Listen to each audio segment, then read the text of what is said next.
High, আমি রিম্পি। সবাইকে আমার মিনি ভ্লগে স্বাগত। এখানে সকালে আমি স্নান ধান করে রেডি হয়ে ফার্মেসিতে চলে গিয়েছিলাম। গিয়ে দেখলাম দুজন কাস্টমার আছে, সেটাকে সানি হ্যান্ডেল করে নিয়েছিল। তারপর ফার্মেসিতে কিছুক্ষণ থাকার পরে আমি গেছিলাম ডায়াগনস্টিক সেন্টারে। রিপোর্ট বার করার ছিল একটা দুটো, সেই রিপোর্টই বার করে নিচ্ছিলাম। এখানে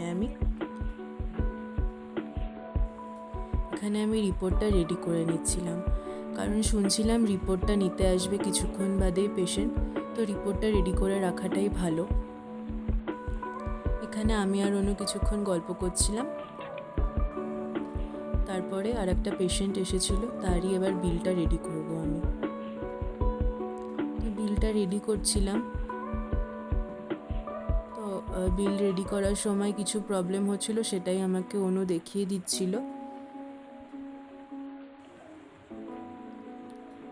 জানো তো, অনু খুবই ভালো মেয়ে। আমার যখনই কোনো কিছুতে সমস্যা হয় ডায়াগনস্টিক সেন্টারের ব্যাপারে, তখন অনু আমাকে সমস্ত কিছুতেই হেল্প করে। এখানে আমি বিলটা রেডি করছিলাম। বিলটা আমার রেডি হয়ে গেছে, এবার আমি বিলটাকে প্রিন্ট আউট করব। তারপর সন্ধেবেলা চলে গেছিলাম আমি আমার বান্ধবীর বাড়িতে গানের রিহার্সাল করতে।